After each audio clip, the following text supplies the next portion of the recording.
Real Madrid's new game plan is evil, ruthless, calculated. But before this transformation took shape, there was only humiliation. No silverware, no glory, just bitter disappointment.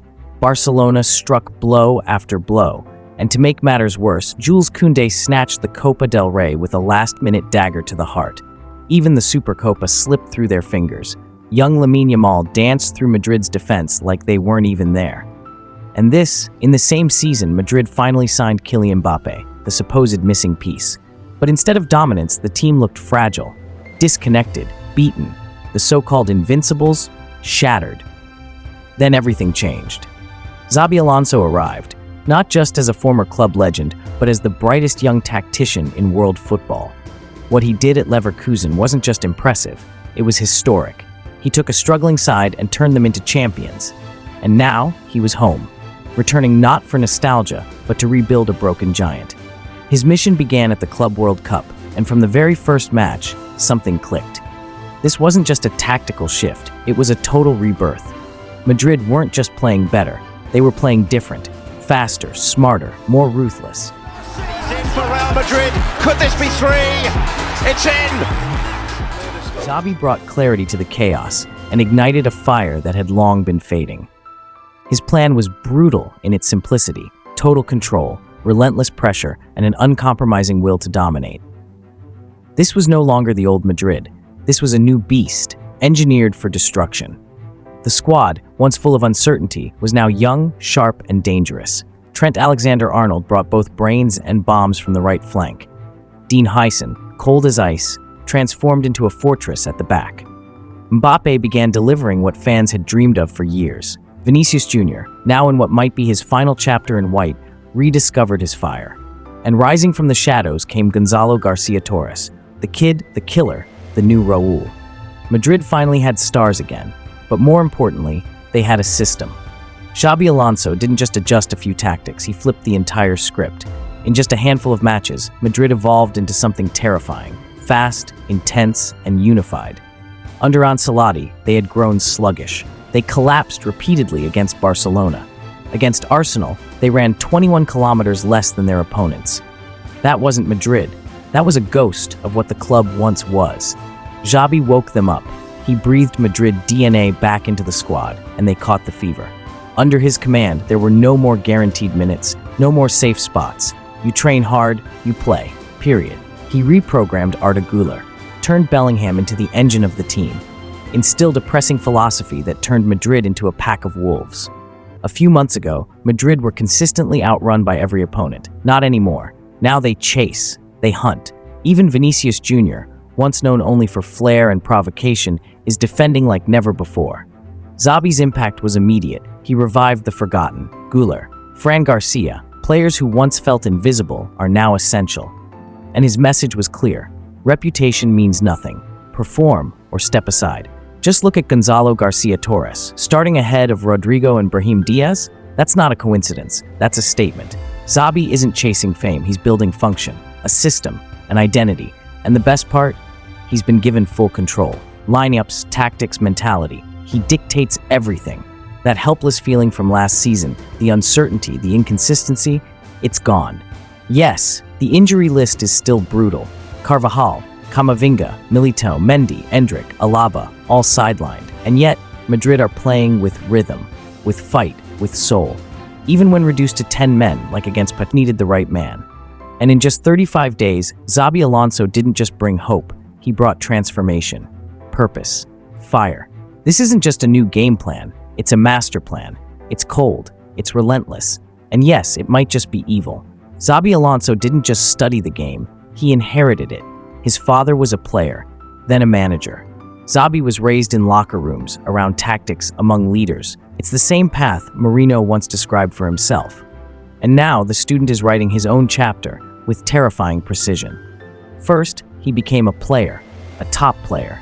And not just anywhere, he mastered football in Spain, England, and Germany.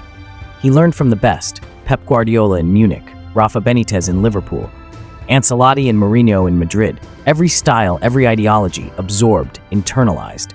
And when he stepped into the dugout, you could feel it. Xabi Alonso was built for this. Not just because of tactics, but because of personality. Strong, clear, no room for excuses. He looked every player in the eye and made his message simple. This is how we play. Get on the train or get left behind. And he meant it. The changes weren't slow, they were instant. Jude Bellingham, no longer stranded up front, was sent back to his Garcia, once forgotten under Ancelotti, now an irreplaceable starter. He didn't need magic, he just needed trust. And then there's Guler, reborn. No longer a wandering number 10, but the beating heart of the team. Positioned deep, right in front of the center backs, where Alonso once played under Mourinho. This isn't just coaching. This is a shift, the youth revolution. Under Ancelotti, the kids were invisible. Andric, Guler, even Castilla's brightest, ignored. But Xabi knew the academy. He studied it.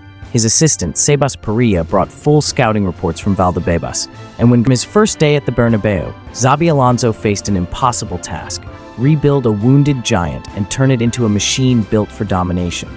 He didn't hesitate. The Club World Cup was his testing ground, and the world got a glimpse of something dangerous. His first weapon? Tactical flexibility. He's not married to any formation. Against Salzburg, he rolled out a bold 3-4-3. Why? Because he adapts.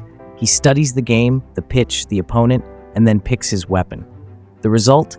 Devastation. Vinicius flying down the wing. Not just any back three, a structure built to dominate. Marco Asensio, surprisingly, drops into defense. Tchouaméni takes over as the libero, calm, intelligent, always in position. Next to him, the ice-cold warrior Dean Huijsen. On the flanks, Trent and Fran Garcia aren't just fullbacks, they're wing daggers. They don't wait, they strike. With this shape, everything unlocks. Fede Valverde is finally back where he belongs, box to box, everywhere at once, a machine. And Arda Güler? He's no longer hiding, he's the spotlight now. In a double pivot with Valverde, they dominate. Strength and skill, muscle and magic. But Xabi wasn't done. His masterstroke, Jude Bellingham, now back as a true attacking midfielder. No more false nine, no more confusion, just freedom. Floating between lines, sharing defenses with movement and timing. And from that inside right channel, he links with Trent, overlaps, diagonals, chaos. That side is a nightmare for defenders. On the left, he's the foundation, the spine of the new Real Madrid. But now, Aurelien Tchouaméni is thriving. Under Xabi Alonso, he has become indispensable, adopted a back three, reminiscent of Xabi's days at Leverkusen. Tchouaméni anchored the middle, flanked by Rudiger on the right and Dean Huijsen on the left. The result? Madrid's most dominant performance to adapt. Tchouaméni pushed up into a double pivot alongside Arda Güler, and the entire team shifted. Sterile possession transformed into real threat. Madrid went from controlling the game to crushing it. Tchouaméni's role is pure gold, enabling a higher defensive line, intensifying pressure, and igniting chaos. With the ball at his feet, he initiates everything. More touches, more passes. As a libero, this is revolutionary. Two relentless hunters, and Madrid's pressing suffocates teams before they can breathe. Speaking of Trent, one of the season's most talked about signings, he's finally finding his niche, and it's not what many expected. At Liverpool, Trent was a right back, a playmaker, even a captain in waiting. But under Xabi, the game has changed. The roles have shifted. Xabi has experimented with a back three, pushing Trent into a wing-back position and open lanes. That's where Xabi's smartest decision shines, respecting players' nature, not forcing them into unnatural roles. Federico Valverde is a prime example. Trent counts. These spaces aren't random, they're crafted by the system's movement. When Bellingham drops deep, Vinicius pulls wide, and Gonzalo stretches the line, defenses must adjust. That's when Valverde strikes, timing his runs perfectly into gaps between midfield and defense. It's not just positioning, it's connection. Every movement opens doors for teammates. Valverde and Guler form a harmonious midfield duo. When one advances, the other balances. When wings stretch the field, the midfield breathes. Vinicius provides depth on the left, Trent width on the right, creating a massive horizontal gap in the opponent's block. Valverde exploits that gap relentlessly, and when he doesn't, Guler steps in, calm, precise, delivering killer passes. This is no ordinary midfield, it's a well-oiled strike unit. But Real Madrid is still evolving.